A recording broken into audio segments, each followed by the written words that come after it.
revolution, all they probably do is squeal, but chill. When we start the revolution, when we start the revolution, all they probably do is squeal, but chill.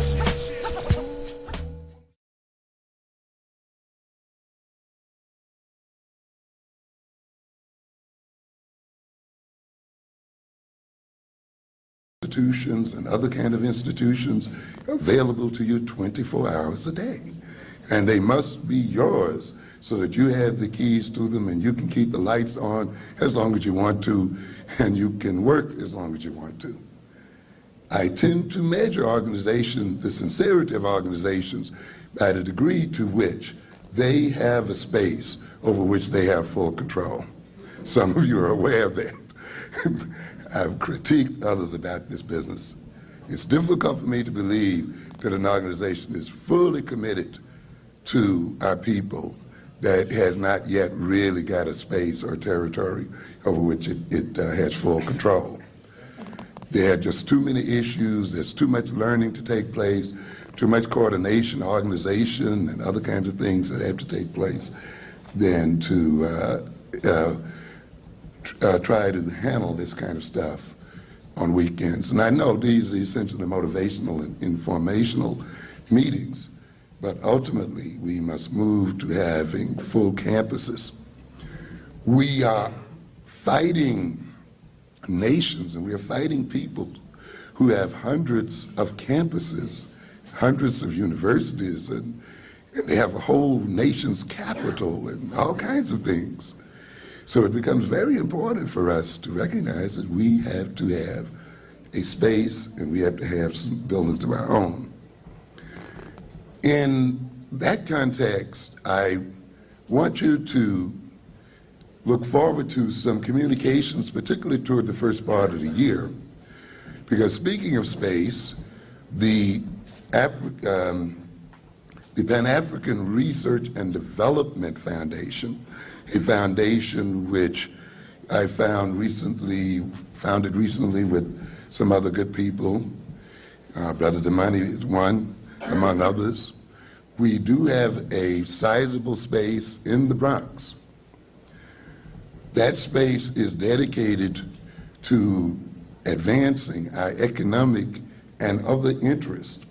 We will be running series of lectures and training programs beginning the first part of the year. These will not be so much history lectures and cultural lectures, since those are very well covered by other organizations and groups. Our approaches will deal with other issues of power, issues of strategy, economic, military, and otherwise, issues of government and things of this nature, issues of economic development. We hope to run probably maybe 6 or more weeks of economic development lectures, parenting, family development, and other kinds of things. However, we are not just a lecture organization. Crucial to what we are doing is to enter into very practical developmental projects. One of the things that we are in the midst of doing right now is the development of a credit union. So we will be soliciting your subscriptions to that union so that we can begin to develop our own internal funds run by ourselves. A credit union is, of course, very different from a bank, and you can see what happens when you call yourself having a bank. As I've said, there's no such thing as a black bank.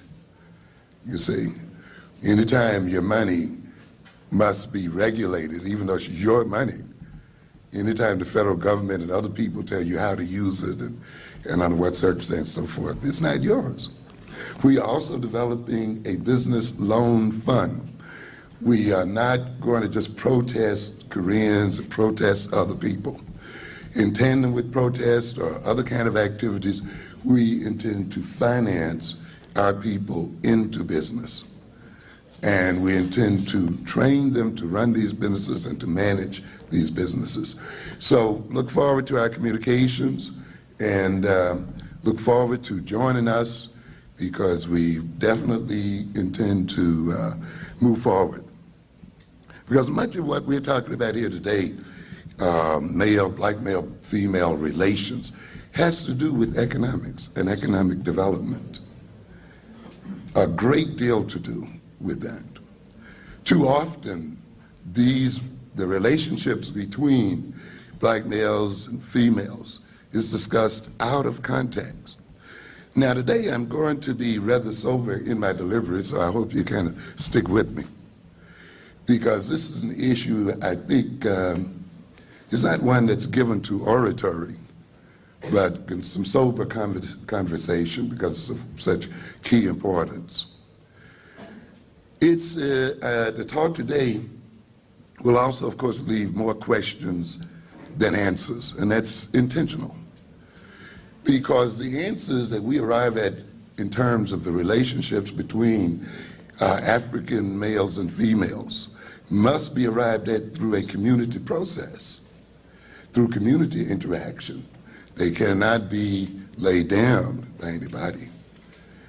Of course, people can suggest, can contribute, and so forth, but ultimately, how black men and black women relate one to the other must be resolved through a community process.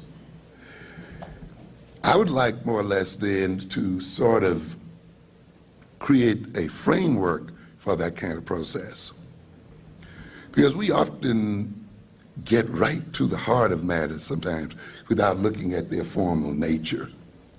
And it's very important that we begin to look at the formal nature of the subject matter that we are discussing before we just jump right into the subject matter. And how many conferences have I seen about male-female relations, and within 5 minutes you have an accusatory session going. You know, what one isn't doing, what one is doing, what one should do, what one shouldn't do. And often people leave pretty much where they came in. I am a believer that one should define issues first. I think one of the major problems with the African-centered education today, and the reason why it breeds often a good deal of confusion, is because rarely do we have people who really discuss what that really is about. What is an African-centered education? What is its purpose? What is truly an African-centered curriculum? Is it history? Is it culture? Does it move beyond history and culture? How does it fit within the total movement of black people toward liberation and independence? How does it contribute to the economic development of black people? How does it contribute to the military defense of black people? All of these issues are related to the defense of black people. All of these issues are related somehow to what we call an African-centered education and many more. What do we mean by curriculum? How does one arrive at a curriculum? You see, is it enough to say our children don't read well and they're not doing math well, and then what programs can we institute to get them to read well and do math well? I often ask, read for what? Read to what end? Do math to what end? I've indicated that we have people who read very well, black people who read very well. We have people who do math very well. And yet, in people like Colin Powell, they use their good reading to attack black nations. Yet, people, unfortunately, like Ron McNair, who uses mathematical skills to get a PhD in physics, also uses it to arm space as a part of the U.S. space mission, so that African nations can be intimidated by U.S. space stations, and so that African nations are literally defenseless against U.S. arms from space. So is it enough to get the children to read well, to do math well? We must move then beyond the mere training of skills. Those skills must be trained within an African-centered context for African-centered ends. And that must be a part of learning mathematics and learning science and physics and learning how to read and to write. That's why it becomes very important to really define what an African-centered education is about. What is the point of that education? We got people settling for multicultural education without often recognizing that an African-centered education and multicultural education are not the same things, not by a long shot. And because we leave what an African-centered education is undefined, our enemies and others read into this concept what they want to. And then they proceed to attack. And then we proceed to get caught up in defense all the time. And we are diverted from the development of the African-centered curriculum and so forth. I use it as an example, but it's an example that can be applied to so many areas in our lives as people, where we move into issues without sometimes looking at the formats, looking at the procedures by which we should deal with the issues. And consequently, we get caught up often in emotional discussions and things that do not lead to rational solutions. So I'll start here today with the question I certainly am not prepared to answer, but I'm going to ask it. You know, what do we mean by the phrase black male-female relations? You know, you hear that phrase all the time. You see looks like Essence and all these other magazines write a piece every month on it. It's a sure seller. It draws crowds, you know, black male-female relations. What is that? What are those things? How do you measure the nature and quality of black male-female relations? What are we talking about when we talk about those things? You see, who has bothered to really define that concept? And if we have not defined what we mean by black male-female relations, or what we want them to be, how can we then really profitably discuss the issue and arrive at answers and arrive at solutions to the problem? Do we mean when we ask that kind of question that there's been a reduced number of positive relationships between black men and black women, that there's a reduction in the number of black males who court black females? There's a fewer number of black males and females going together? Is there less romance? Are our young men and our young women, are our adolescents and teenagers, have they stopped courting one another? Have they stopped hugging, kissing, and doing other intimate things together? Is that what we mean when we say black male-female relations are not that good? But yet I would venture to say that there's a good deal of positive relating early in the lives of our young men and women. As I walk through my community and often walk up and down my stairs, I see young boys and girls and young men and women relating quite closely together. And I see young men moving from one relationship to another, and they're not relating by themselves, they're relating to young black women. So I would then question whether we are talking about, when we use the word, particularly in its pejorative and negative sense, the absence of some kind of positive relations between black men and black women when we talk about black male, black female relations.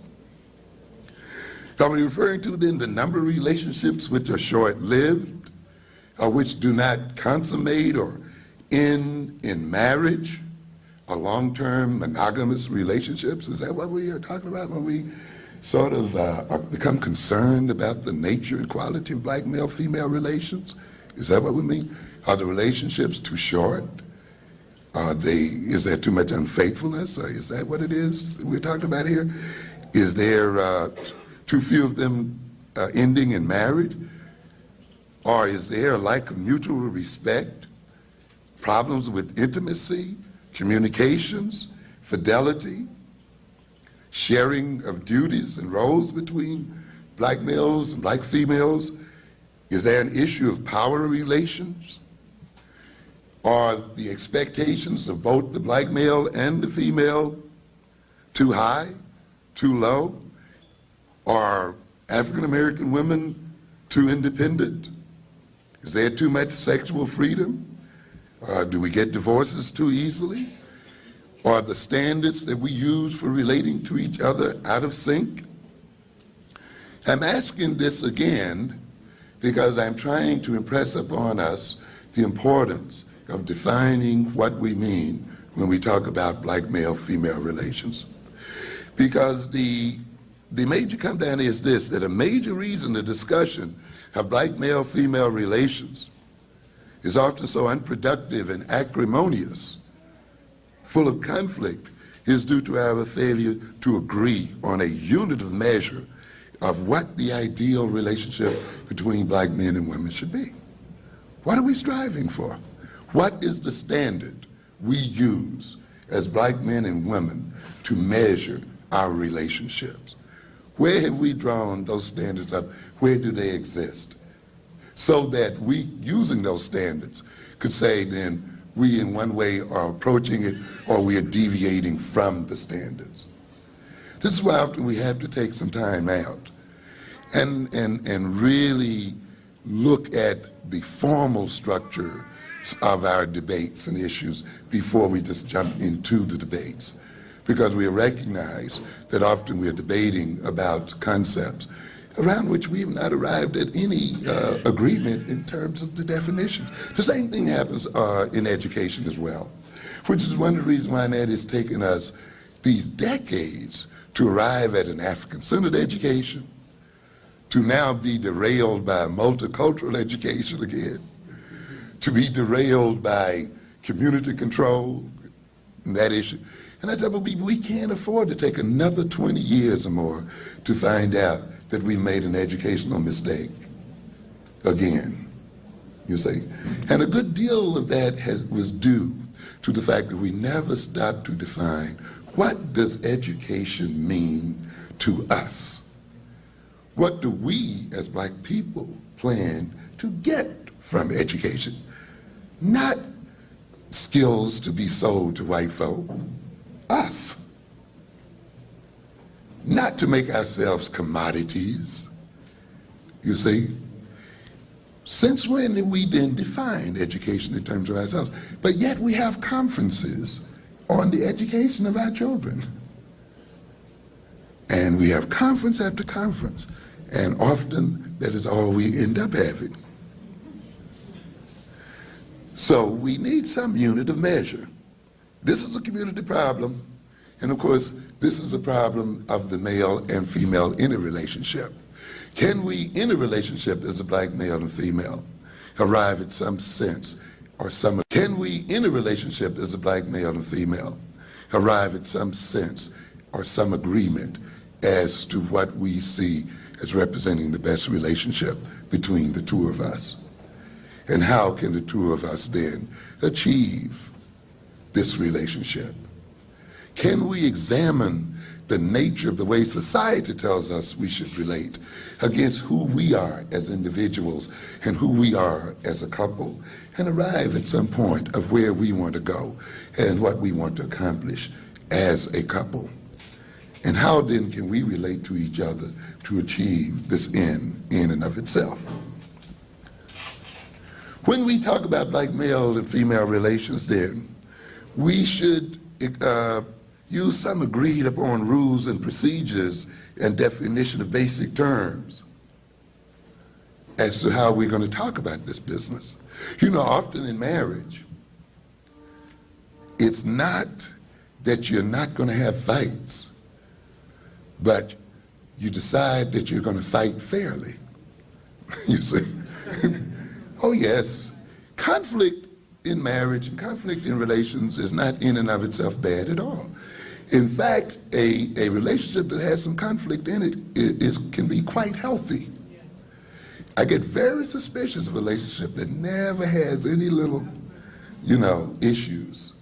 Conflict serves positive functions in a relationship because people have differences, legitimate differences. And it is through conflict, through raising issues, through debating those issues and so forth, that couples sew their relationship together and bind themselves ever more closely together. They arrive at differences and they arrive ultimately at solutions. And they don't have to arrive at solutions where one feels that they've lost and the other one won and so forth. There are ways of arriving at them. Hiding conflicts and hiding animosities and angers is one of the surest ways to destroy a relationship. And so often then it is not where one agrees not to ever have a fight, but how can we fight? How can we struggle over some issues, but struggle over them in a way that it leads to productive solution of problems? This should also go on within a community as well. How can we define the issue of black male-female relations? How can we define the concepts of those relations and so forth? How can we define the concept of family? And how are we going to debate these issues so that we can arrive at some solid answers, so that we can arrive at very practical solutions? The very practicality of solutions rest in the nature of the questions you ask at the beginning, you see. That's why when you have negotiation between nations, we sort of laugh about nations arguing over the shape of tables and so forth, and where one is going to sit relative to the other. But as facetious as that is, those are important procedures, though. They're very important. Because when you got people struggling over personal issues, struggling over issues of being slighted, and issues of not being respected, it's very difficult to discuss real solid issues. This situation often leads to the sabotage of issues. We see methodology then contained in all major areas of importance. Governments have procedures and laws. Science, to a great extent, is a methodological approach to answering questions and testing hypotheses. All kinds of games have rules and procedures and approaches. When we even look at our African past, we see that the problems of our African ancestors were solved within the context of procedures, the context of rules, the context of definitions. And that, I think, is a quality that we need to rediscover as Africans in America and Africans in the New World. The rediscovery of procedure and rules as to how we approach our problems. Another major issue and another major reason for unproductive and acrimonious debate is our failure to recognize the very heavy influence of the political economic context in which we live, and to recognize that this context has a very heavy influence on our social interactions. Too often, I hear discussion of black male-female relations as if black males and females, African males and females, live in a vacuum, and their behavior and their social relations are not, to a very good extent, shaped and misshapen by the context in which they exist. That the rules by which that the standards by which they measure each other, that their expectations of each other, the very ways they relate to each other, reflect the social and political system in which they reside. And often we get into acrimonious debates and highly conflictual debates, accusing each other of not doing this and of not doing that, or doing too much of this or that, without saying in what way does the system itself represent itself in our behavior, one to the other. Where does the system end and I begin as a person? What part of me is misperceived as myself, but really represents an artificial incubus in my mind and my body? Recognize that the major function of a family is to represent a society. I often talk about the fact that the family is a social agent of the society. The chief role of the family being to produce the kinds of people that the society needs to maintain itself. And you have to keep that in mind. And even though families might think of themselves as being independent and being a unit unto themselves, they have been socialized in their very structures, in their very role relationships one to the other, in their very moral values and orientations, in their very occupational roles to ultimately create for the society the kinds of personalities that that society needs in its children to continue itself. In fact, this works best when the family is unconscious of its role as a social agent, when it really thinks that it is operating independently of the social system. It's most efficient at that point. You remember I've told you many times that in order for us as African people to be in the sorry condition we are in today, we have to feel most free and independent when we are most enslaved. In fact, we have to take our slavery as the ultimate sign of freedom. And we have to recognize that we are only free to do the wrong thing. Then in order for this society to operate, we have to want to do the wrong thing and think of it as right. Now you must recognize then that if the family is the social agent of the society, if its major role is to create the kinds of personalities society needs to exist, then what must be the role of the black family in a racist society? In a society that needs to maintain its dominance over black people. And to make that dominance, though, appear to be self-perpetuating on the part of black people. In other words, ladies and gentlemen, if this society needs then for our children and our people to be maladaptive, then it must in some way seduce the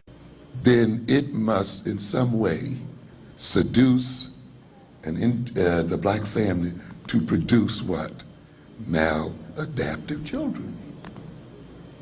And of course then it'll throw on you a psychology that says sickness begins in the family. You see, and the whole society that creates and shapes the family is what? Is left off the hook.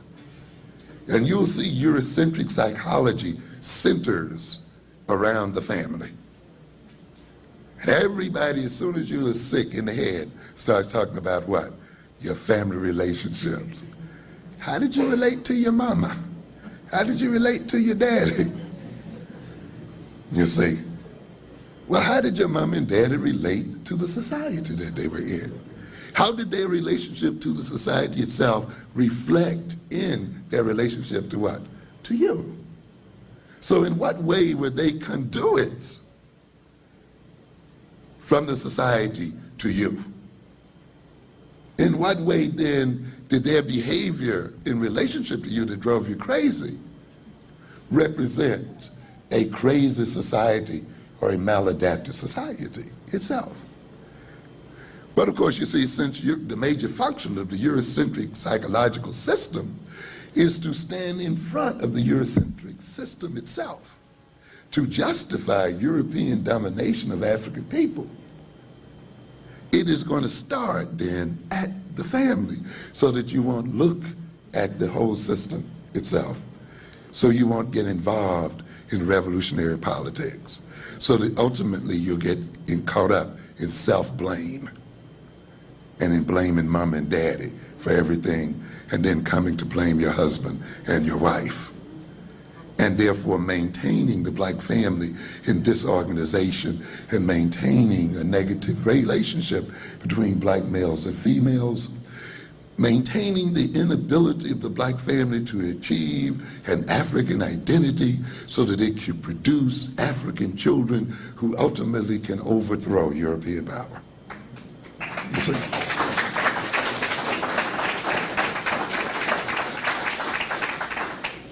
You have to watch European theories. That's why you got, my brother, you mentioned getting a dictionary, right? You need to go to the dictionary. Yes. I do not apologize for writing these books where you have to go to the dictionary. Yeah. First there was the Word, and the Word was with God, and the Word was God, right? God creates the world in terms of what? Word. Let there be. Man creates reality through symbols. And one of the greatest symbolic systems is the system of language and words. Our children are born, as I've told you before, intellectually advanced in their development. The most intellectually advanced of all children on this earth. They are born doing things on their first and second day of life that it takes a white child a month or more to do.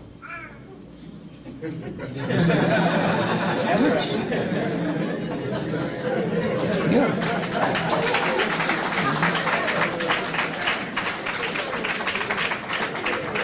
They're doing things at, 6 and 7 weeks old.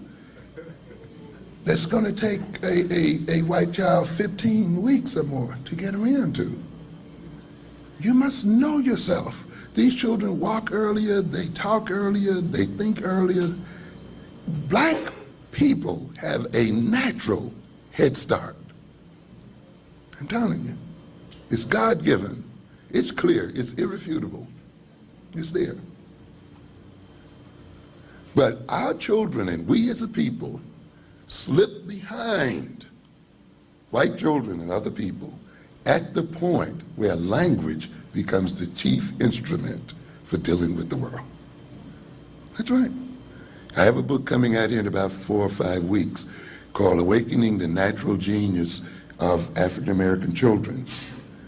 It emphasizes language development.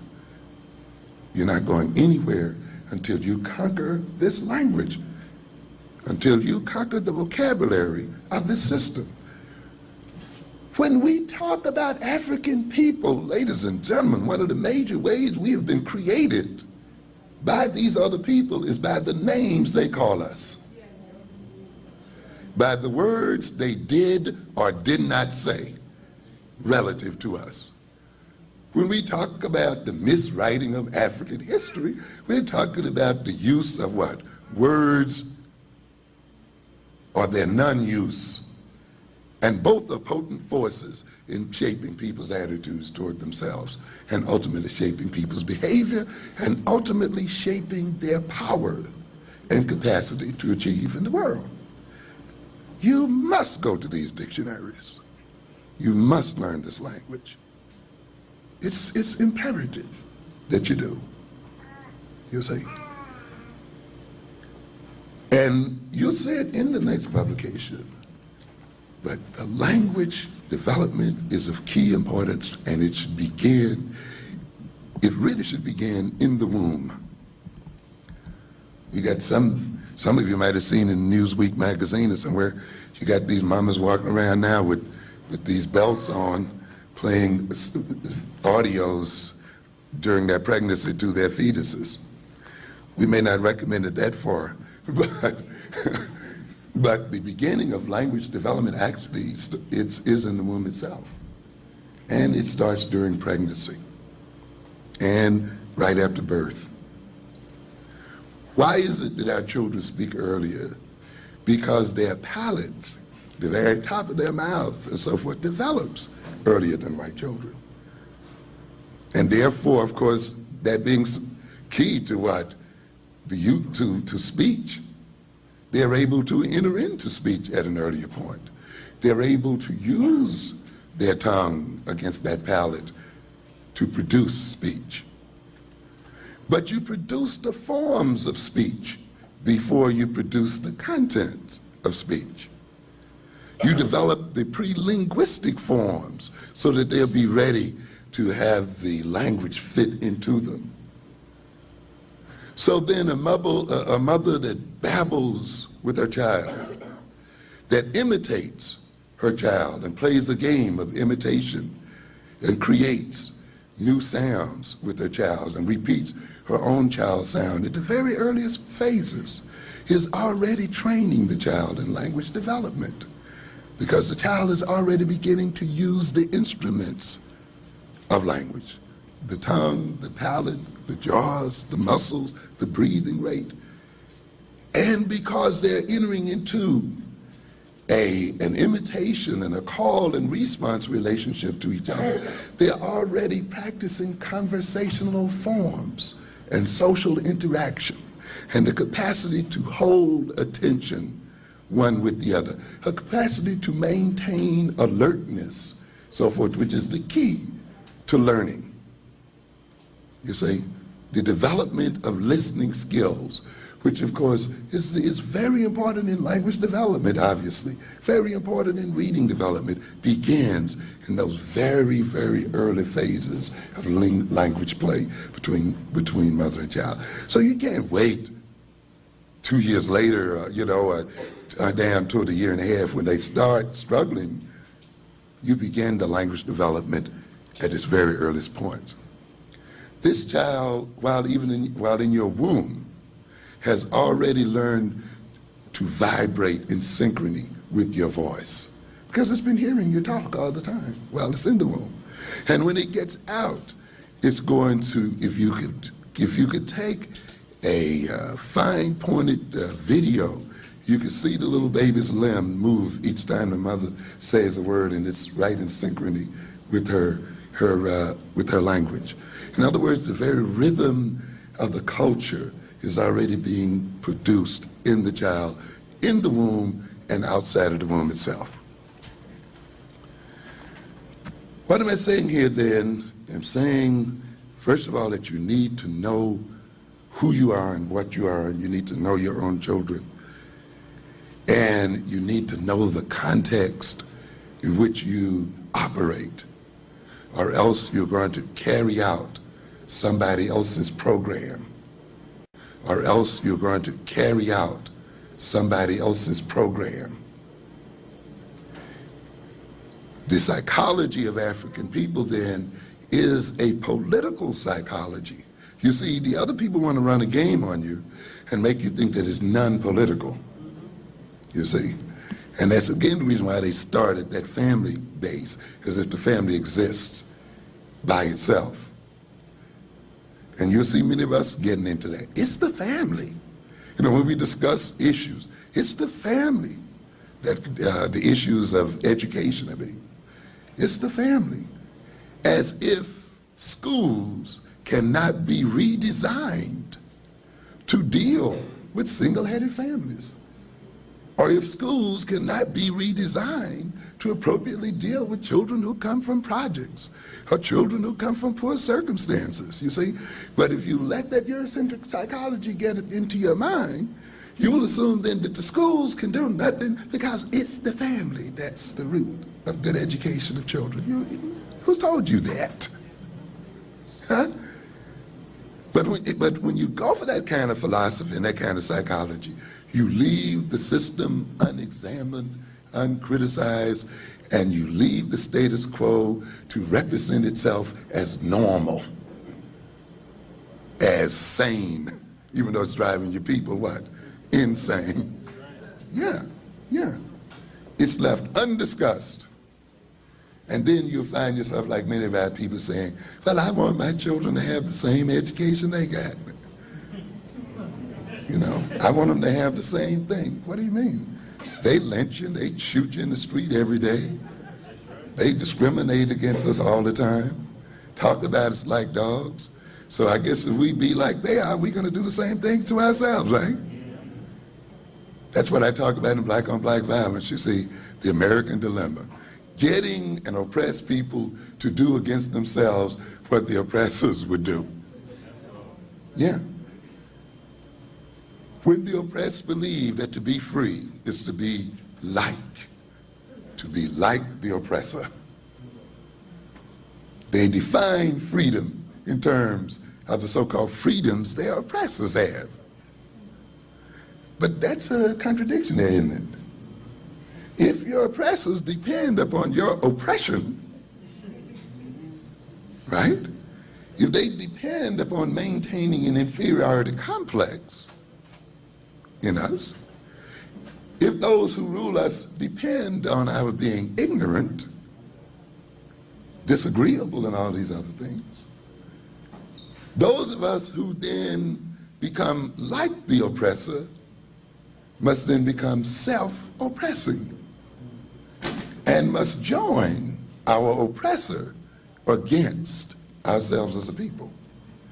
And that's one of the reasons why we see how people like Thomas and the others who call themselves moving up in the system also being projected against the movement of black people. That's the only way it can be.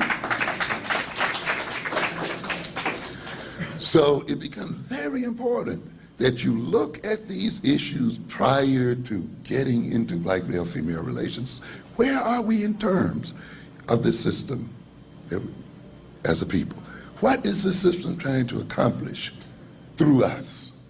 To what degree do we represent it in our relationships as men and women, as family, one to the other? These are the kind of issues, or otherwise we're going to create problems.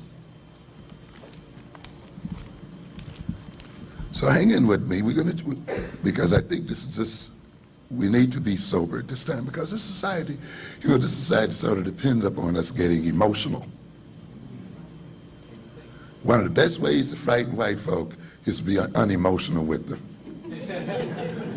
I mean, love to see us get, you remember if you saw the Farrakhan tape when he was on Donahue? And, the white woman and other people, but you're smiling, she said. You just sit there, they would have felt more comfortable had he ranted and raved. That's what they want. They don't really want a quiet people who can sit down and calmly work through their problems and issues. You see? And there are times when we must relax a bit and think a bit. Because if this society is to manipulate us, it must manipulate us through feeling, through emotion. Not through thought, but through emotion. The only way we can be manipulated the way we are as people is that we emote instead of think. And we think and we misperceive our emotions as somewhat representing our great spiritual nature. Oh yeah, I see a lot of people getting into that. We are spiritual people. All right, I go with that. But don't make that an excuse for not thinking now. Yeah. Mm-hmm. Yeah. I was talking to my class the other evening about conditioning. How those very simple systems of Pavlovian psychology are used against our people. And I was upbraiding them because they had not remembered the principles. So why haven't you remembered the principles of Pavlov and Skinner's rats? A good deal of it is because you don't have an intentionality. You don't have a place to put that knowledge within your own movement as a people. It's merely something you pass through to get a grade so you can qualify for the next raise. But if you're really concerned about political and economic change and other kind of change, you remember these principles so that you could use them in your favor and against your enemies. So you got this old dog salivating to a piece of meat. Then you ring a bell every time you show him that piece of meat. And that while instead of the bell just being a sound, it becomes a dinner bell. And instead of the bell just being a sound, it now actually triggers physiological responses. Before, to the dog, it was merely a sound. Now when he hears the bell, he starts watering at the mouth. So in a sense, the bell now has captured a physiological part of its brain and actually now has control over reflex responses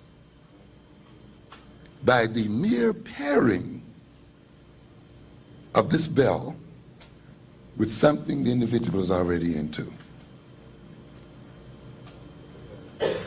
Now, I told him the white student comes in there knowing that he wants to sell black folk things.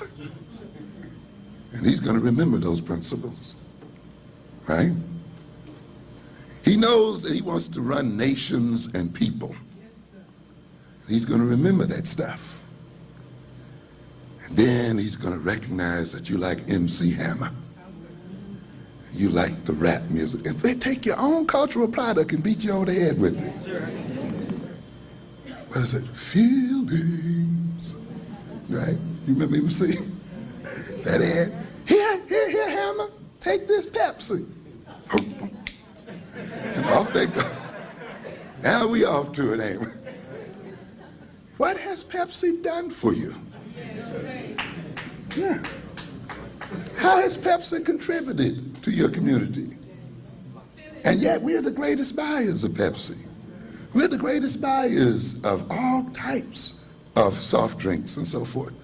In what way do they give that money back to the community? What do you get for the diabetes and sugar that they're going to give you with that stuff? Huh? Why? Because they are using an attachment to music, your own cultural product, getting around yourself, asking the kind of questions I'm asking right now to get right to your pockets so that you can finance your oppressor against yourself. So we have to be careful when we, congratulate ourselves so much on being caught up in the spirit and the emotions, particularly when it removes our ability to think one from the other. And when we go, particularly when it removes our ability to think one from the other. And when we get caught up in preachy styles all the time, where people say nothing, but because they got good rhythm, we feel good. We are not going to be able to overcome a cold-hearted, calculating enemy being caught up in rhythm alone. We're going to have to use cold-hard thinking ourselves as a people. And you just look at it. I look at the ads, sometimes they're so funny.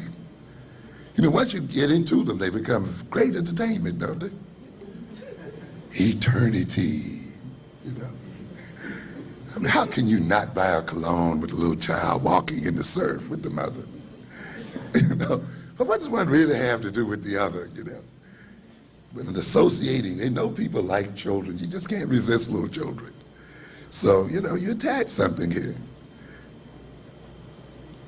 Lexus, all that beautiful music and stuff. One thing after another.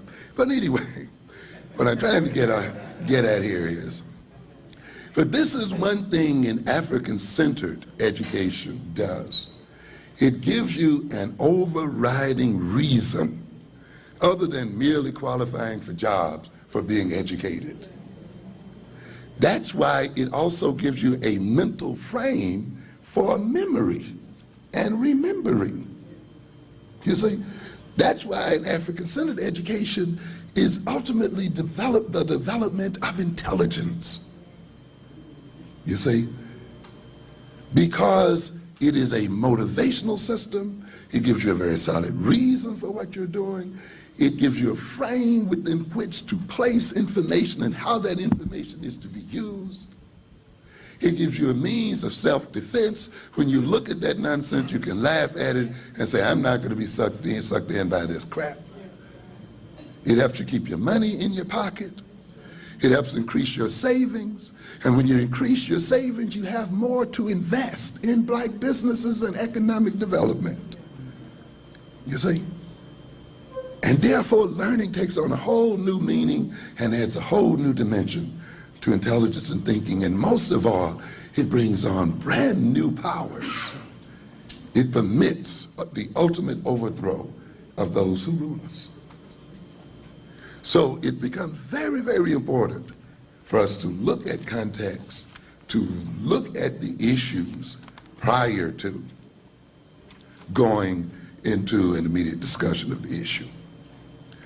Now let's look at male-female relations in terms of marriage for a minute. And I think some people look at it that way, you know, to what degree are black men marrying black women, and to what degree are the marriages staying together. And you hear a lot of things about black males not being committed to marriage, not being responsible, and all of these other things. But you got to be careful, because you have to recognize that the black family structure is not a monolithic structure. What family are you talking about? What is the black family?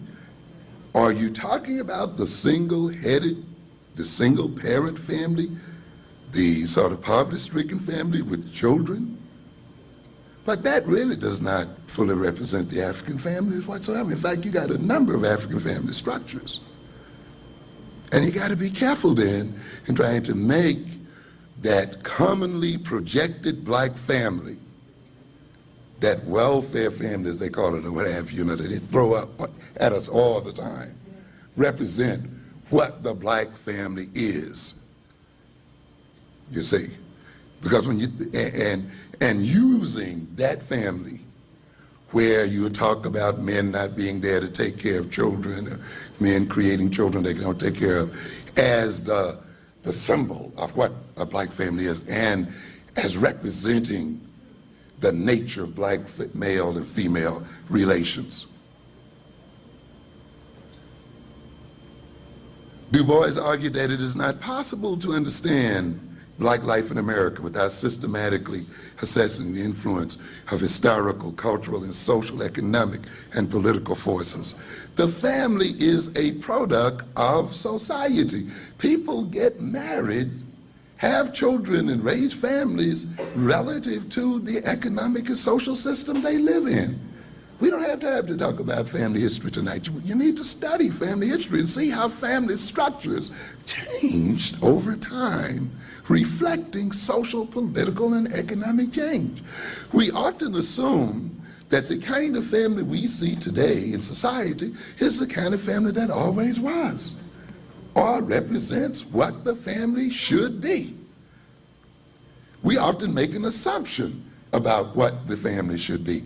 We have not yet asked ourselves a question as African people, what shape and form should the African family be to solve its problems? We automatically assume that the Eurocentric family that is represented to us represents what a normal family is and what it should be. That creates tremendous problems.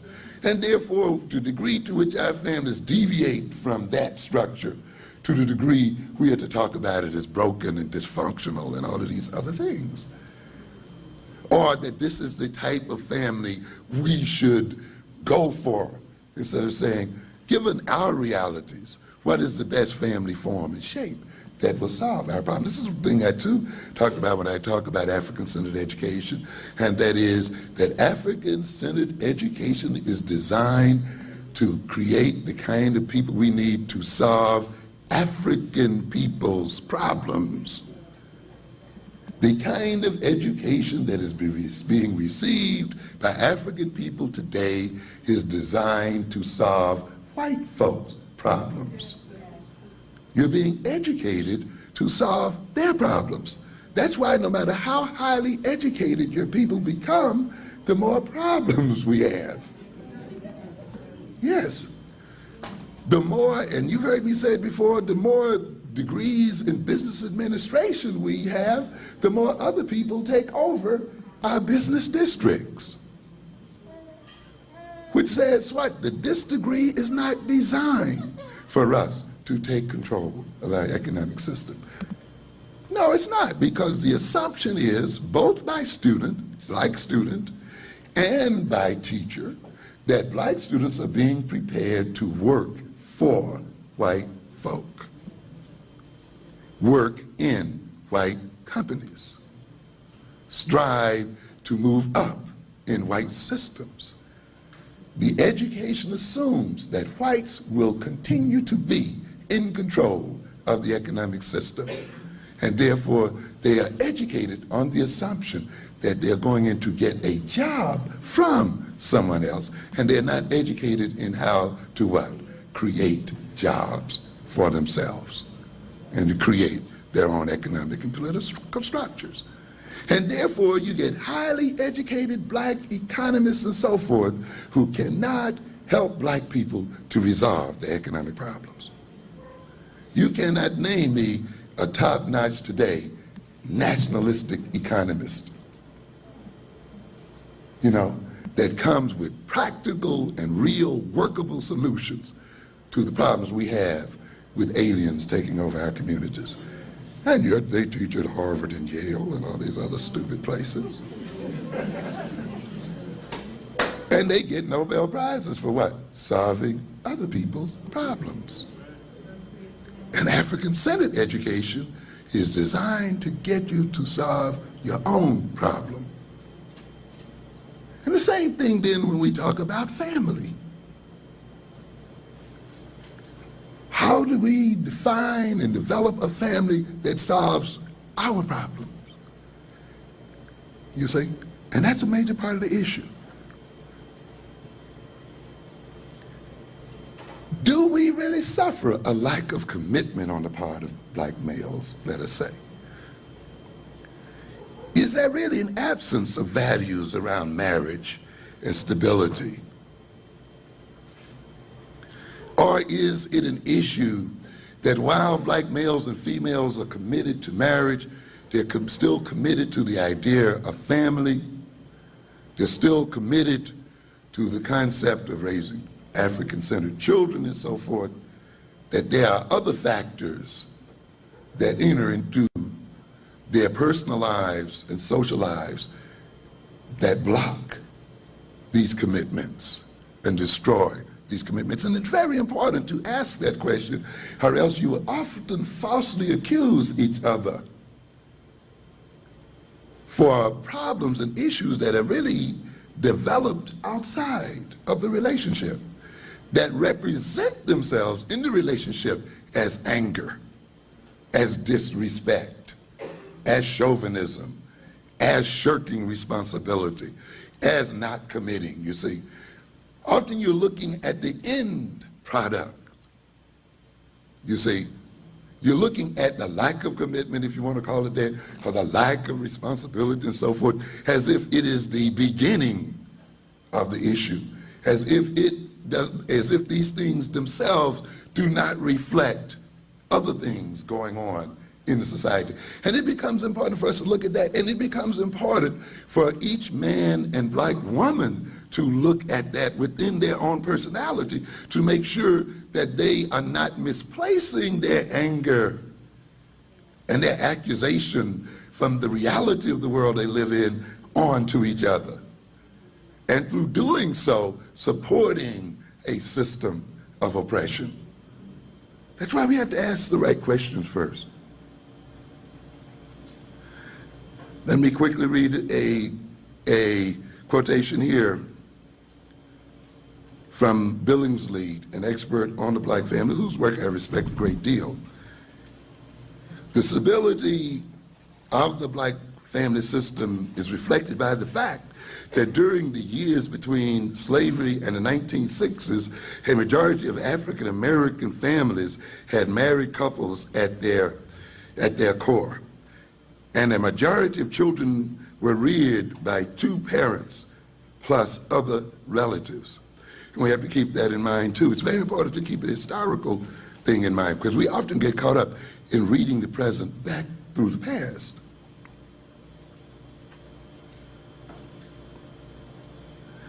He makes a list here of families with children. 1960, 78% of black families were two-parent families. Mothers only formed 20% of black families. Father only 2%.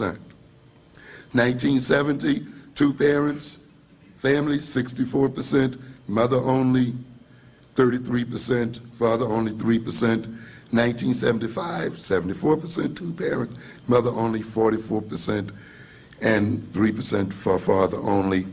So it only began somewhere around 1980 that the family, as we talk about it today, the single family begins to flip over in the black community.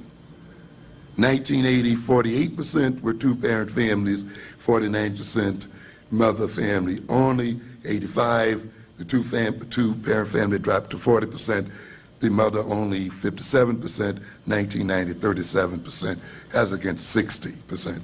There's a historical progression going on here. And we must ask our question, what is happening here? So the idea that black men are not committed or black women are not committed because they are black, or there's something inherently related to their blackness. If you're measuring male-female relations in terms of marriage, then you got to deal with this issue. That certainly has not been the case. We're starting with nearly 80% married here in the 1960s. What then should we ask has happened since that time that these relationships between black men and black women are not consummated in marriage? Can we then be satisfied with what is or is not present in the personality of black males or black females? Not that that isn't the case, and I'm going to get to that in a second too, but should we start at that point in our discussion, or should we begin to ask that question? What's going on in American society that the black family is dwindling the way it is?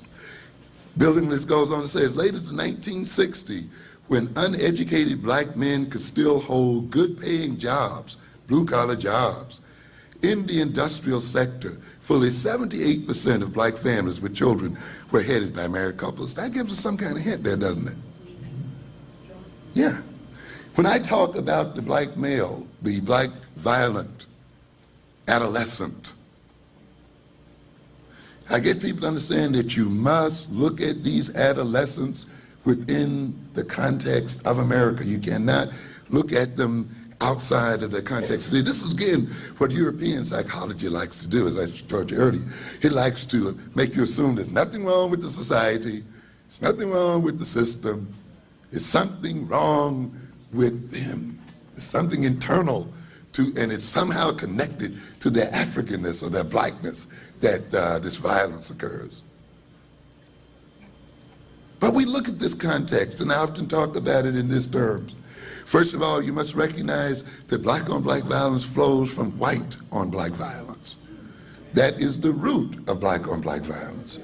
The historical hundreds of years and unrelenting violence of whites against black folk.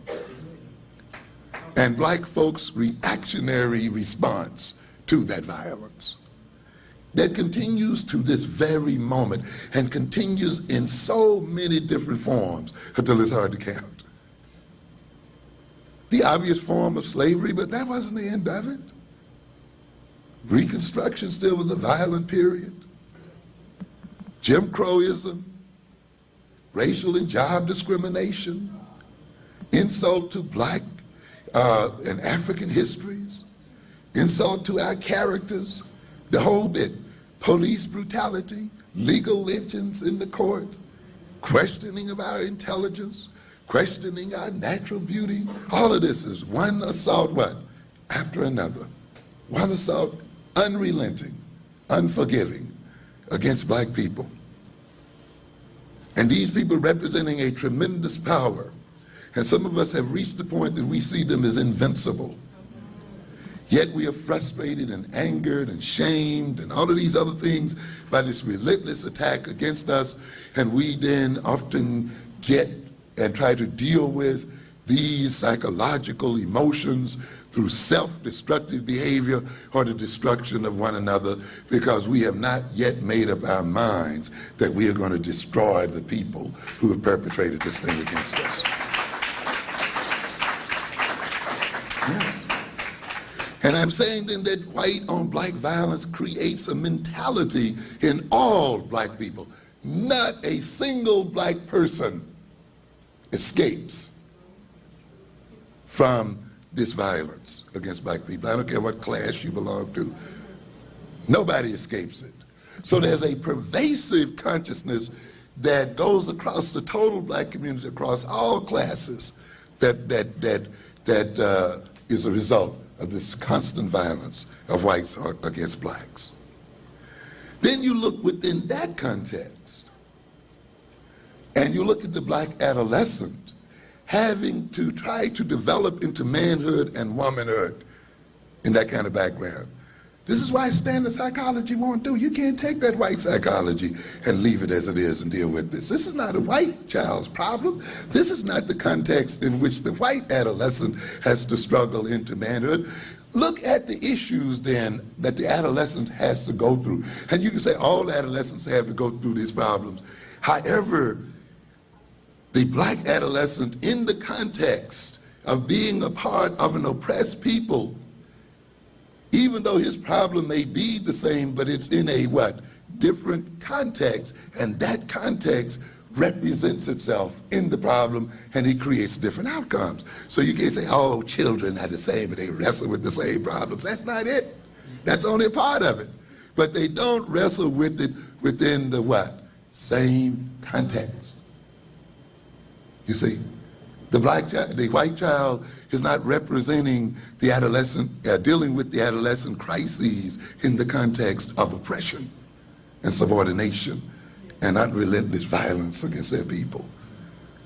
But you see, that's what that Eurocentric psychology will do to you. So it calls itself adolescent psychology, right? And leaves it at that. And you think you got a neutral course.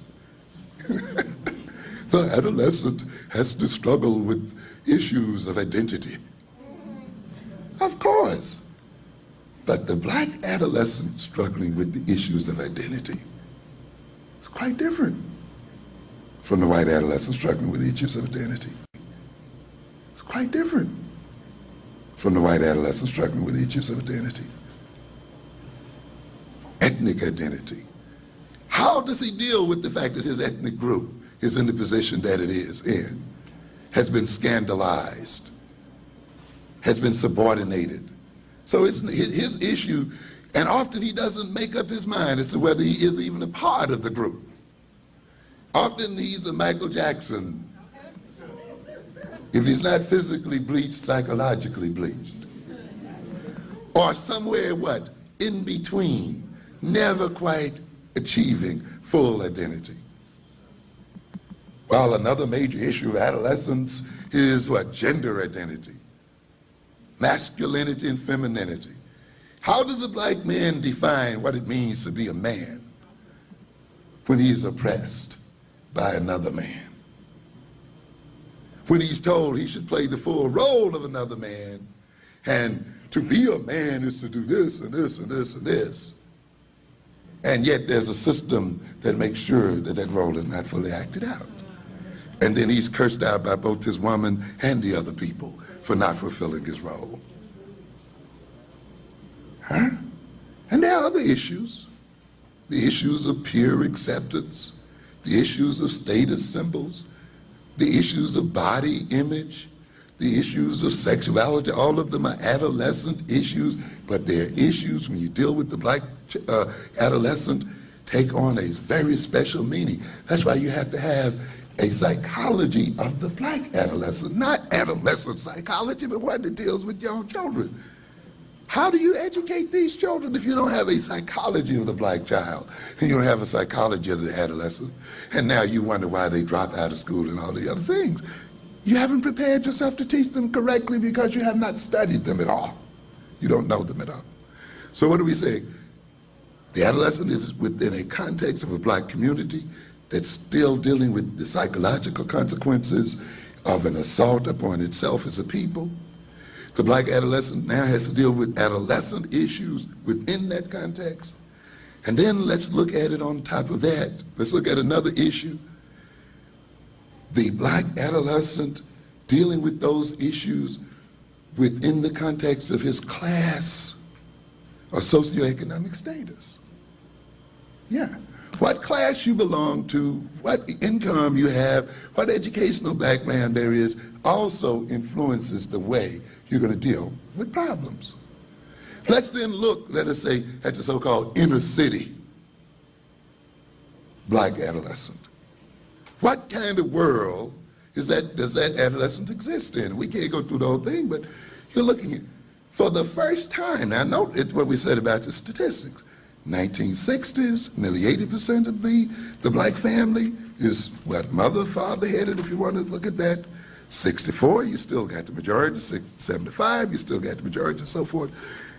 However, those born since the 70s, since the mid-70s, for the first time in I don't know how many years, are now born into a family structure into which I and the vast majority of us who are older were not born into.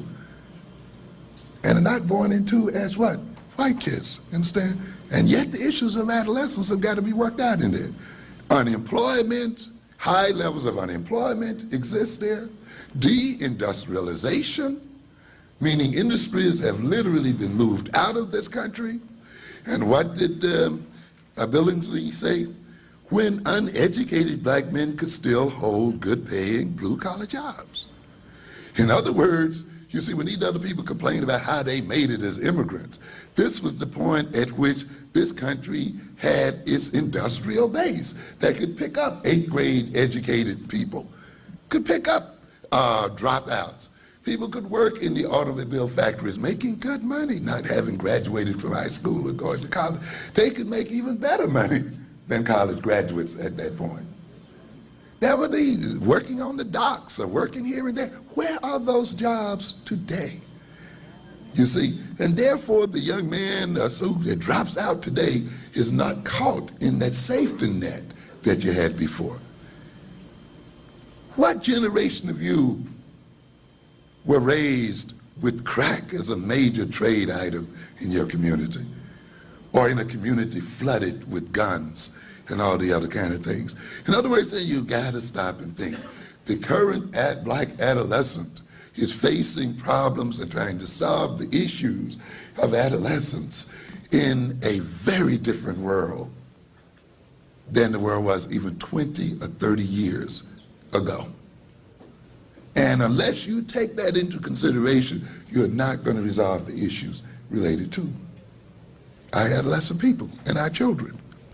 And that means then again, ladies and gentlemen, in terms of marriage and black male-female relations, these relationships have to also be looked at in terms of what kind of world has occurred since the 60s that's now impacting on the nature of the black family. But let's look at it from another point of view when you talk about relations. And I'm trying to get at this idea that you can't glibly run off at the mouth about the nature of black male-female relations.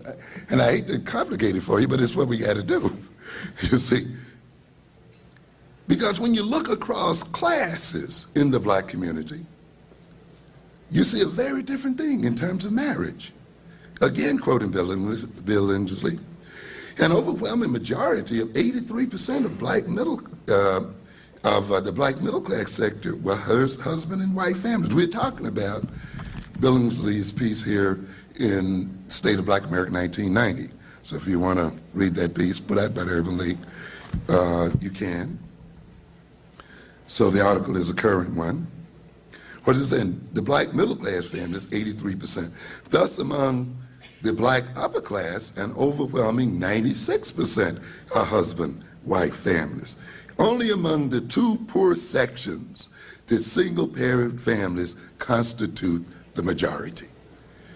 So are we having here a fundamental problem with black male-female relations that has nothing to do with income and other things?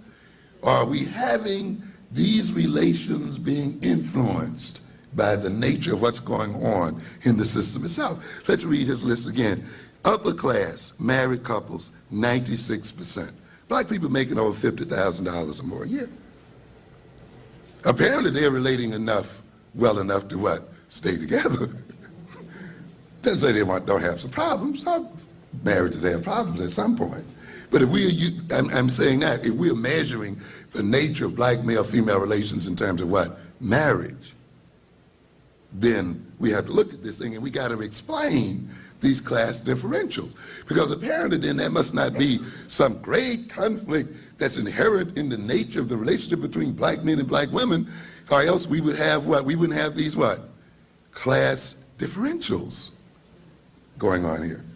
I'm not being too professorial here, am I? Okay, I hope not. I'm taking the risk here. But I want to talk to you today. I don't want to, I want to talk to you. Hang in. I know it's tough sometimes, but just stick with me for a moment, because I think if we are sincere about this problem, then we got to think today. The black middle class, 83% married couples, 17% unmarried. Working class, non-poor working class, 60% as against 40%. Working poor, 33% with 67% single parent. Underclass, that is non-working poor, 25% married couples, and 75% single. So there's apparently what going on? There's some kind of economic factor operating in this situation, where maybe poor young men and unstable young men and so forth don't make commitments too fast or can't maintain responsibility too swiftly or too steadily if their employment is either not there or it is unstable. Is it possible that instead of confronting these issues realistically, it represents itself in some other aberrated psychological form? And we are just looking at the superficial form of the young male's reaction instead of its basic foundations.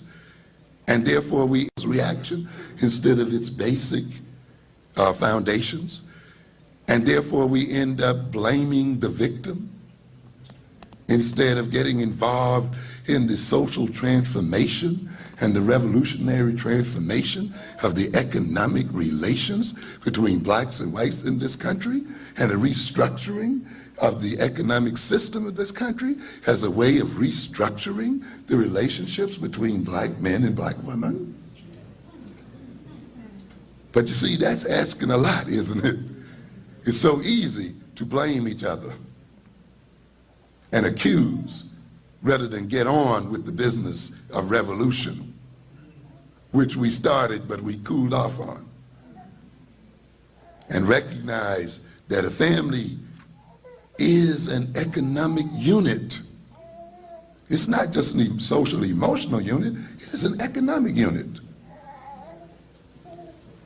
And one of the major problems that destroys relationships between couples is the problem of money. Yeah, you gotta face the reality, man. That sweet love that you had can hit the rocks of a hard budget so hard. I know why you caught up in your, all that dazed state you were in when you recorded, and you think that thing is gonna carry you through. You've got another thought coming. When you have children, which is also another issue in marriages, how to raise children, how to deal with children, is also one of the major areas of conflict in marriage. Philosophies of child rearing and so forth. Sex, of course, is another. Yeah. Yeah. And nothing can make a man impotent like not having a job. Yes.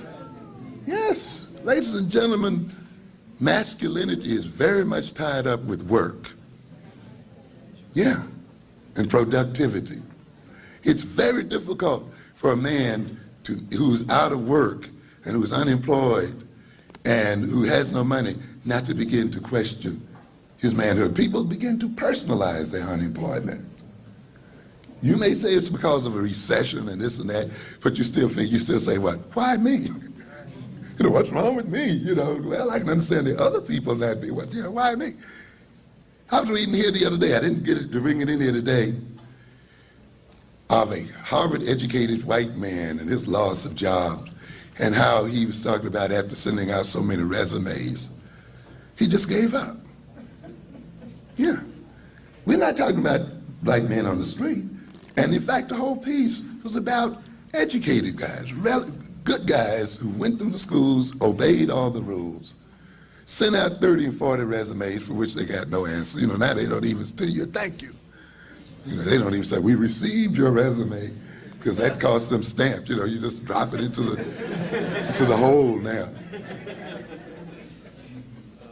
And here, you know, after sending out the things, he just became a part of what that government calls people who've just, what, given up. Now, you're not going to see him hanging on the corner because he's living somewhere else, but the psychology of it is the same. It has nothing to do with blackness. It has to do with the fact that if you've gone out there and tried time and time and time again without success, it's very difficult to keep on being insulted. And some people back off. It's also built, you also have to look at the fact that this society especially does not like the American black male. I'm telling you. Recently, a study was executed, which demonstrated that even when many black males indicated that they would work for the same or less pay than immigrant males, they still were not hired. Yeah. And they could speak the language, knew the customs, and the whole thing, they still were not hired. I'm telling you. Because the white man is ultimately afraid of the African-American male, I'm telling you. And that has to be taken into consideration.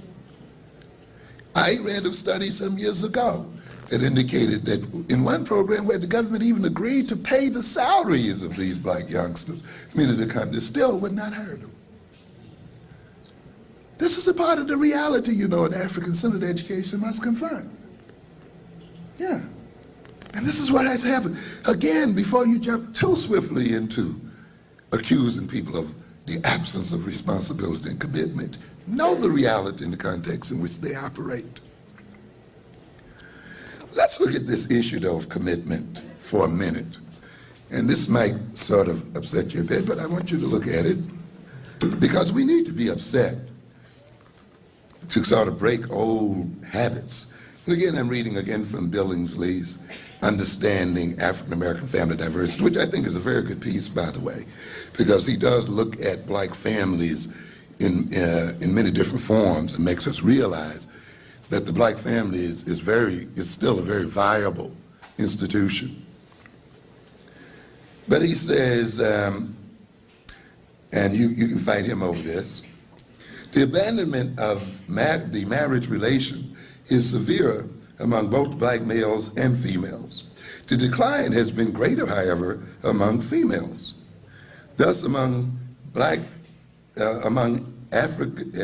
adult black males, 18 and over, the proportion married declined dramatically from an overwhelming 67% in 1970 to a bare majority of 51% by 1985.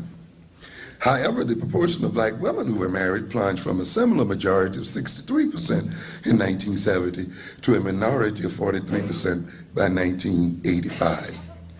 These trends do not support the commonly held view that black men have a weaker attachment or commitment to marriage than black women. Indeed, it may suggest just the opposite. The fact that the proportion married is higher, referring here to men, and the proportion divorced is lower, and the proportion remarried is also high among men, may suggest that black men have a greater attachment to and dependence on marriage than black women. In any event, however, the major observation here is that both black men and women have been avoiding or abandoning their marital status in record numbers during the recent years. So again, it complicates the matter, but it also, I think, should have us stop and pause before we begin to accuse each other so quickly of lack of commitments and these other kind of things that causes such dissension among us as men and women. Quoting here from Marian Wright Edelman's work, Black Children in America, from the State of Black America, 1989, and she quotes William Julius Wilson in studying the black family, the link between black male joblessness and declining black marriages. Both the black delay in marriage and the lower rate of remarriage, I'm quoting Wilson here, each of which is associated with high percentages of out-of-wedlock birth and female-headed households, can be directly tied to the labor market status of black males. Our data show that black women, especially young black women, are facing a shrinking pool of marriageable, that is, economically stable men. The problem of black joblessness should once again be placed as a top priority item in public policy agendas designed to enhance the family status. She goes on to talk about the number of men and women between 20 and 24 who are married and so forth, but in the interest of time, I'll skip over that. She makes a conclusion here that I think is important. The crux of the problem facing the black family today is that young black women who become pregnant are far less likely to marry than they used to be, nor are they likely to marry as young pregnant white women are. The whole of the increase in the proportion of black children in female-headed families over the last decade is accounted for by the increase of those who live with unmarried mothers, and not by the increase in the proportion who live with divorced or separated mothers. She is mothers. She is speaking here then around the issue that to a good extent the single-headed family, the family headed by mothers and so forth, is directly related to the decline of the employment of young black males.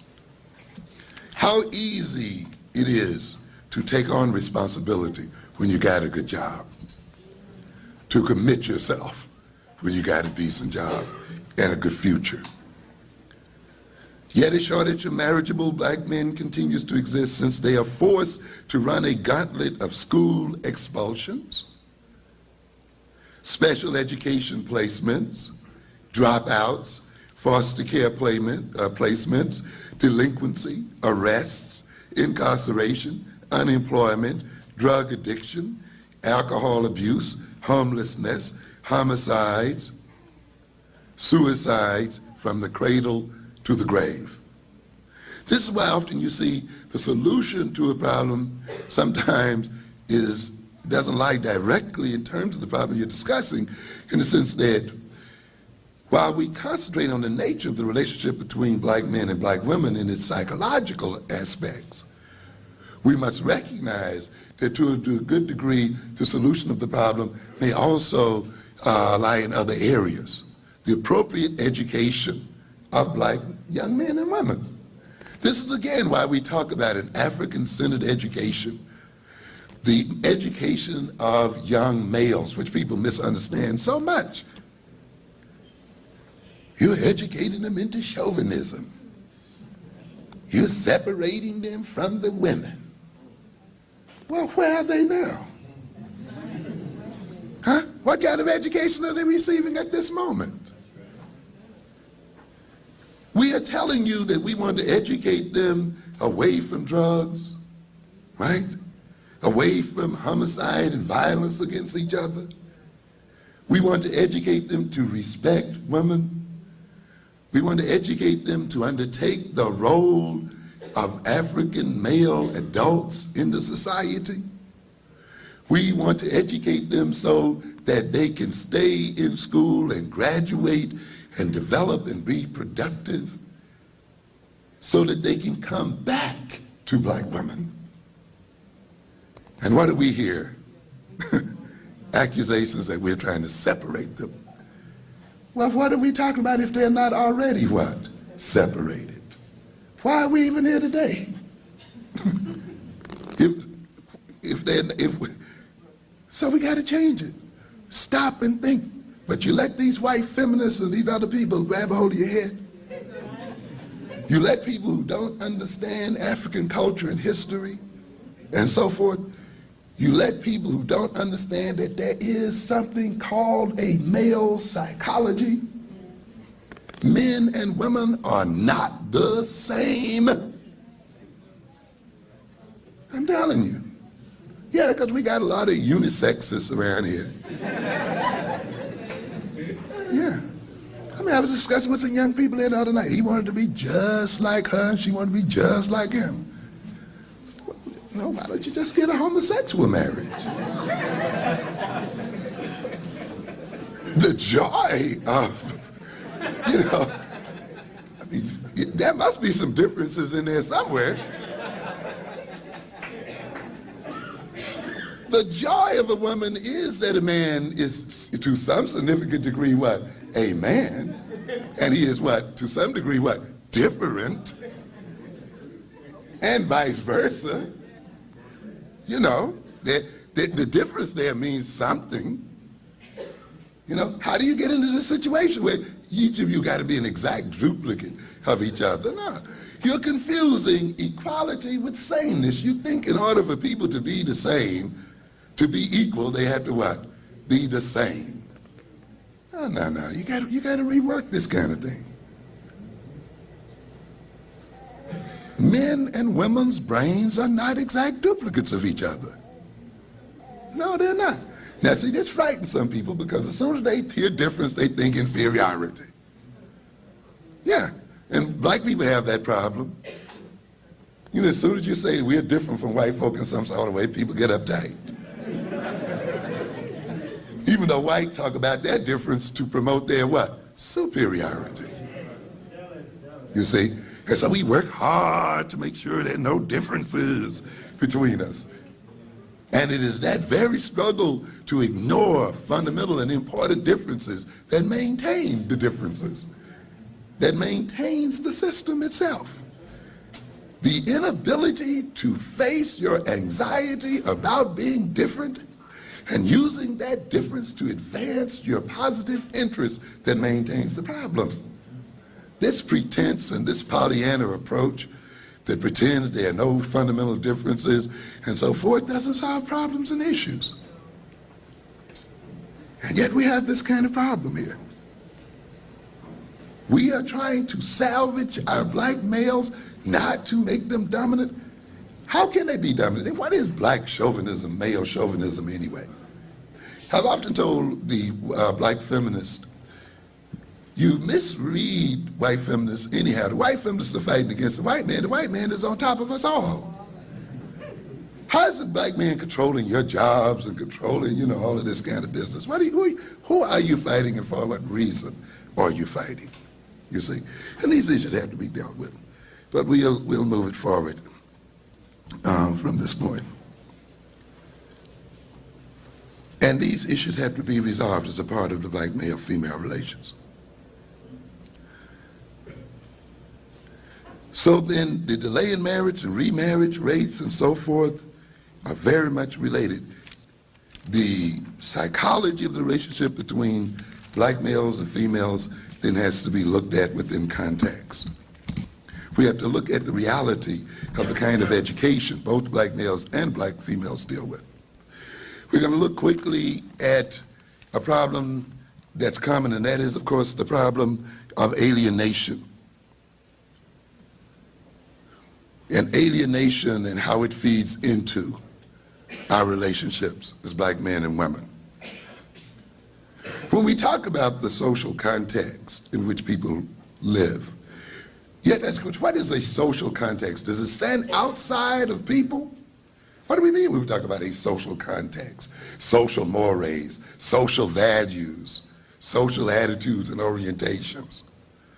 Well, social attitudes and orientations do not stand outside as something separate from people, but they are actually a part of us.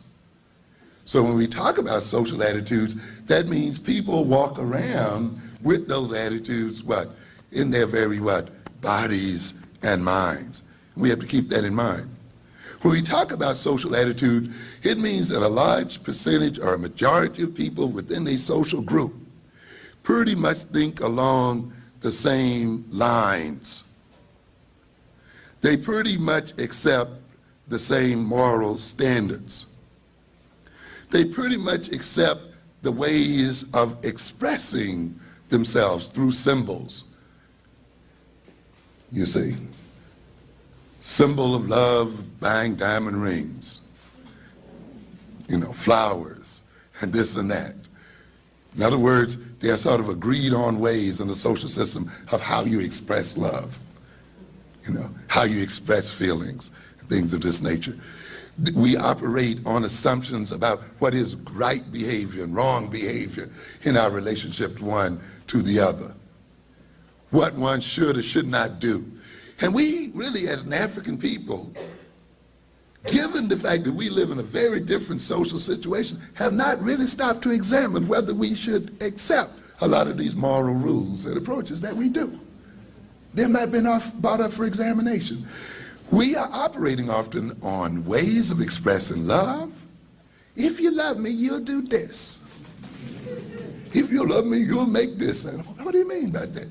Are you in a position, given your political, economic situation in the world, that you can express your love through this symbolic means that you have gotten from another group with a different history and in a different economic situation? Or are you going to say, that's what a man's supposed to do? A man, regardless of the reality of his economic, social, or political situation? Or men, that's what a what? A woman is supposed to do. What kind of woman? Under what kind of circumstances? Are we then operating on a different kind of woman? Under what kind of circumstances? Are we then operating on a different, on a set of rules, expectations, and perceptions that in no way reflect the realities that we're in as people, and therefore imposing these artificial expectations on each other and fighting and hurting each other and destroying our children and ultimately destroying our people as a result thereof? We got to ask that. And when you ask that and answer that, it's got to enter into the education of your children. It's got to enter into the redefinition of the relationship between black males and black females. We are cursing each other out over somebody else's rules and mores and attitudes and so forth. Often you see a culture lays these expectations down on us without qualification. And they said, well, if you're in this position, maybe you need to modify this in this sort of way. No, this is what a man is supposed to be. This is what a woman is supposed to do, no matter what happens. And when they don't meet up to it, you got a right to call names, to walk out, to destroy children, and do all the other kind of things we do to each other. You see? In other words, in society represents itself in people. And this society represents itself in us. Quickly, I'll run through here in terms of alienation, because this is a major problem, and the roots of even in the general society, the roots of many, if not most, personal problems of maladaptiveness and maladjustment, interpersonal problems and so forth, flow from alienation. And again, as I said, when you look though at our folk, alienation takes on an even deeper meaning and a more tragic meaning. Alienation is the first necessary, is the first step necessary for the efficient domination I'm talking here. That is where you don't have to hold guns on people and things, where they voluntarily do what the society needs for them to do to keep themselves under subordination and in oppression. To achieve that, you got to alienate a people. So the first step there is alienation. To the alienation of the personality by outside agencies. You couldn't give, as I've told you before, all of your money to other alien groups if you're not alienated. You could not give 95 cents out of every dollar to other ethnic groups if you were not outside yourself. You could not subsidize the economic, social, psychological, educational well-being of Korean children while you starve your own if you were not out of your mind.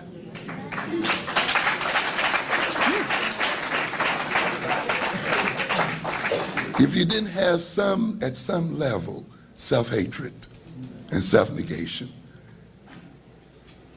and on some level, though you love your children, there's still another element of negativity under there to continue to rob them of their economic inheritance and to rob them of your wealth, to buy what you want and beg for what you need and leave them begging and starving in the streets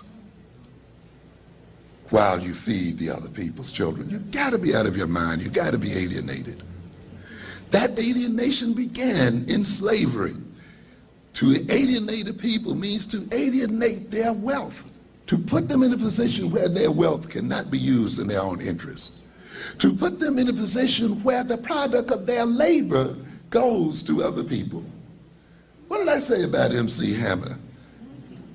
Using your own cultural product to enrich what? Other folk. Black music selling 60% of the music in the world, outselling people's national music. You understand? In their own countries, they're buying more black music than they buy of their own native music. Billions of dollars. And yet black people only get a fraction of that wealth. And then they even use that music, as I said earlier. And you see your kids out here bobbing and weaving on the train, being made dumb, listening to rhythm and being made stupid. Using your own cultural product to make you buy cassettes and all the other kind of things to rob you. You gotta be alienated in order for that to happen. You gotta be alienated for people to insult you, don't wanna live with you, don't want your children in the school with them, to have a Florio and these other people gonna jerk your quality education money away from you soon. Oh yeah, getting ready to jerk it back. Yeah, they're working on you.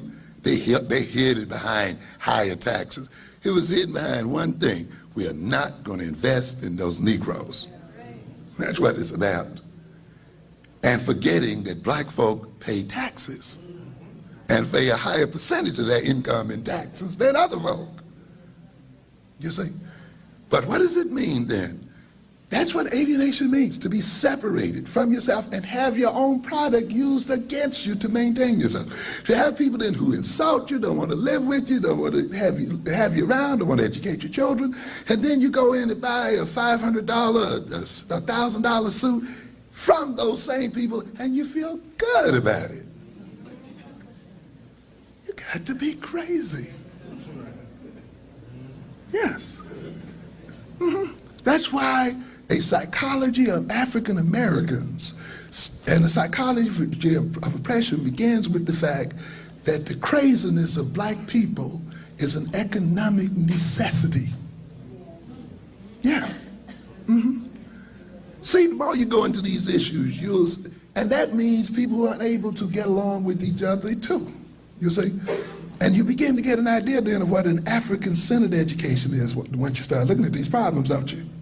Huh? You're not going to get that in any white folks' school and learn how to deal with this issue of giving your money away to other people in white folks' school. It's designed. One of the major reasons black people are educated is to increase their consumption. Yes. The major point of education is to get black people to consume.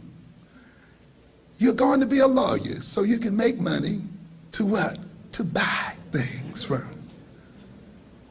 You're going to get that extra master's degree at night to make money to do what?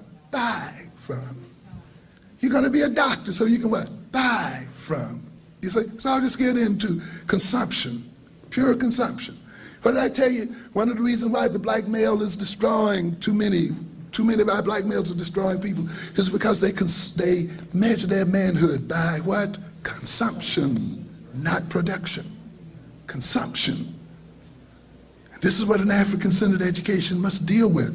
Not this multicultural dancing together and singing each other's songs. Your culture is equal to mine. We all contributed to the great American dream. You're full of it. How in the hell is white culture equal to yours and it's killing you? Huh? How do we celebrate this and pretend that that culture has not been a dangerous, evil culture? Huh? No, but that's what they're going to have us doing, you know, in each other, in multiculturalism. Self-alienation refers to a separation from or a lack of awareness of an inhibiting fear of actualizing and developing one's positive intellectual, emotional, and behavioral and spiritual potentials and capacities. What did I say? This black child starts with a natural head start, intellectually, behaviorally, and otherwise. You have to alienate this child from itself. And to be alienated from itself means that it cannot use these natural gifts for its own interest. That's right. It cannot use this ability it has in language and thinking and so forth for itself. It's either got to escape those natural gifts and leave them behind, or it's got to constrict them and distort them in a way that they can only be used to maintain European power. And this is what alienation is about. It's either going to leave you basically powerless or without, or it's going to organize what power they decide to leave in such a way that it still is going to contribute to maintaining the system. In fact, you're going to see that as the ultimate end point of your education, the degree to which you can contribute to America.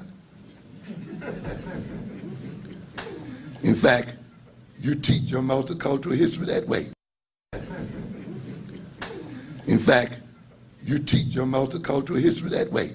Let's talk about how we contributed to the United States. What are you talking about? Contribute to what? The Star Wars defense? Huh? Contribute to helping America maintain oppression of African people? Let's not be so swift to congratulate ourselves even on that. Contribute to the killing of Indians so that this country could run, these people could run themselves over? I know, I don't want to rain on your parade. You know, we got to think here. But that kind of teaching separates you from what? Reality. And to the degree that you're separated from reality, to that degree, you're out of your mind. So then, to alienate people, you must separate them from their God-given gift. Self-alienation involves being separated from one's real self. This is the real African child, intellectually advanced, powerful mind, body, and soul. This is that real child, not a child who can't read, has problem writing, has problem doing mathematics. We talk about ourselves as inventing mathematics and technology and so forth, And then we had to ask ourselves the question, why then are we having problems in the areas of science and technology and so forth today? It implies then that somewhere we have become separated from the original African technological and scientific mind. Yeah. And this is what alienation is about, is being separated from the real self. The integrated, the powerful, the realized capacities, the constructive relating one to the other. It means becoming separated from our bodies as people too. Yes, we see it in the Michael Jackson situation and many other situations here. And white folk just talked this week about the great discovery now of this injection that they can have to turn them brown. Yeah, they've been researching on this for years, melanin injections and other forms of injection. Now they're trying to get brown and we're trying to get white. Because they realize the value of this brown skin and this black skin. They are tearing up the ozone level, and now they're trying to get themselves in a position to protect themselves against those rays, and it is this black skin that does the best job of it, you know. Yeah. And it goes deeper than that, of course. You've been to the conferences on melanin. I don't have to talk to you about that. And then we got somebody talking about black and white and their face turning into all other kind of ethnic groups. And then they're turning colors. What kind of thing is this? Madness. You can't really multiculturally relate to other people until you learn to relate to yourself first. There's no way around that. And yet again, we're turning the doggone thing backwards. We're going to love and relate and get to know everybody else and everything. But we've been doing that all the time. When are we going to get around to us? All the time. Now they had you learn about white folk, and now they're going to throw a few other ethnic groups into the hopper for you to learn. Talk about learning problems. You're really going to have one now. You're going to know about everybody else but whom? But yourself.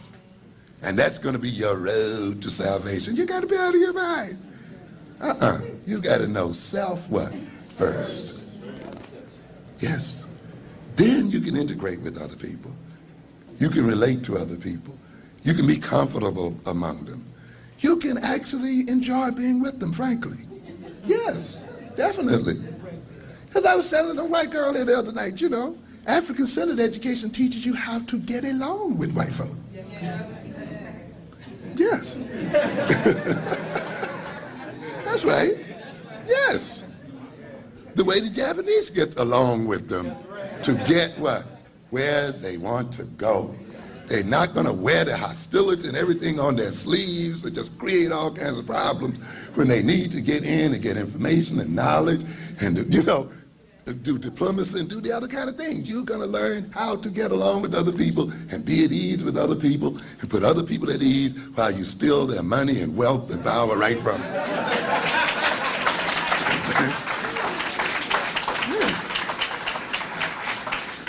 But if you're afraid, you don't know yourself and all this other thing, you think that white's going to rub off on you, you know, then you can't work in the interests of black people, operating from the standpoint of overt hostility and anger and stuff like that, being out of control of yourself. You can proclaim your love for black people with all of that anger and stuff, but often you end up being a destructive force. And I've found, ladies and gentlemen, these are the people also who are so angry and so ready to go to war that you can't get to really cooperate with you to accomplish anything. Yeah. When you need to sit down and think and organize and for people to make commitments and to give money and to give time and effort, they are so perfectly African and so perfectly, you know, rigid about moving in the world. Any little tiny mistake or any little tiny thing that they see as a deviation from, you know, they're out. They're contributing little or nothing to the movement. And they use their great Africanicity as an excuse for not cooperating and working with the group. That means anger and other stuff has not been appropriately integrated in the personality. It is not enough for you just to wear these clothes. You got to change your mind. You got to change your psychology inside. Be careful.